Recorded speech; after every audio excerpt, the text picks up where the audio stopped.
Prva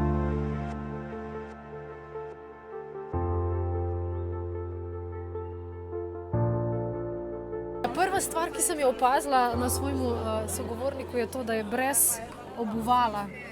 Tako je. V bistvu imam obuvalo, samo je vgrajeno že, zraslo. Je, ne? Jaz sem vzgojil svoje lastne čevlje že, ki pač... Aha. Naravna v bistvu zaščita pred mrazom, Ker ko me ljudje vprašajo, kaj zakaj nimam čevljev, pa rečem, imam čevlje, Ja. ker v bistvu, če pogledaš v slovar, kaj je čevelj, Ja. čevelj je pokrivalo za stopalo, ponovadi iz usnja, z odebeljenim podplatom. Ja, ga imate, ne? Krasno, odlično. Jaz sem bila na vašem predavanju oziroma ujela sem pač par minut ob koncu. Ljudje vas poznajo ali pa vas poznamo predvsem po, kar ozaveščate v bistvu ekološke vasi, ekološke gradnja. Kaj bi recimo rekla meni kot laiku povedali o tem? Kaj sploh je ekovas, kako se to razvija pri nas, kaj je tukaj v bistvu namen vsega tega? Ekološke vasi poskušajo popeljati družbo korak naprej od tega, kjer smo bili v zadnjih 50-60 letih zaprti v neko sanje o mestu, sanje o urbanem, sanje o razvoju skozi tehnologijo, skozi brutalizem do okolja, k spoštovanju, tenkočutnosti do narave, k skupnosti, povezovanju ljudi, zato ker tako je v bistvu lažje in bolje živeti. Smo pa to pozabili in v individualizmu se več ne znamo niti pogovarjati, ne znamo gojiti odnosov, ne znamo biti iskreni v čustvovanju.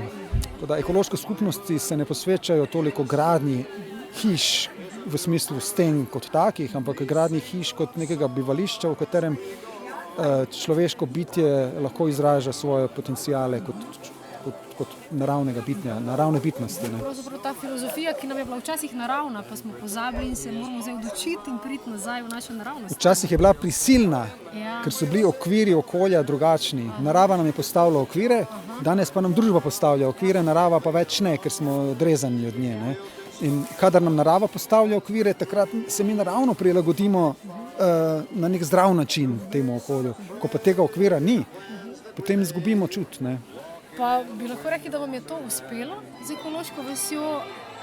Se to da v današnjem času v bistvu izvzeti v bistvu ljudi v tak način življenja, ki na nek način spominja, kot da je v bistvu to nekaj, kar ni naravno, pa v bistvu je. A vam je uspelo to narediti? Težko je govoriti o tem, kaj je uspeh na tem področju, ker je proces dolgoročnejši in bolj organski kot v ekološkega naselja ne moreš ustanoviti. Ekološko naselje lahko vznikne, lahko se razvije. Kot nobeno mesto, v katerem danes živimo, ni nastalo, ker je nekdo rekel, ok, zdaj bomo pa tu naredili to. Tam je bila reka, bilo je jezero, bil je gozd, bile so neke naravne danosti, ki so omogočale preživetje in so se ljudje tam naravno namestili. In ker je bilo udobno in fajn, je bilo fajn več ljudem, ne samo 3 ali pa 5, potem jih je bilo 50, jih je bilo 500, jih je bilo 5000 in tako je mesto zraslo na neki naravni lokaciji. In kako pa izgleda recimo vaše življenje vsak dan? En vaš dan, kako poteka, kako se družite? Ja, ni tako kot 9 do 5 sem v službi. Odvisno je, če sem recimo v določenem tednu dežurni, kar pomeni v naši skupnosti, da prevzemam določene dolžnosti, da hiša teče. Potem pač zjutraj pregledam, kakšno je stanje urina, pač da se ne razlije, ker zbiramo urin za vrt.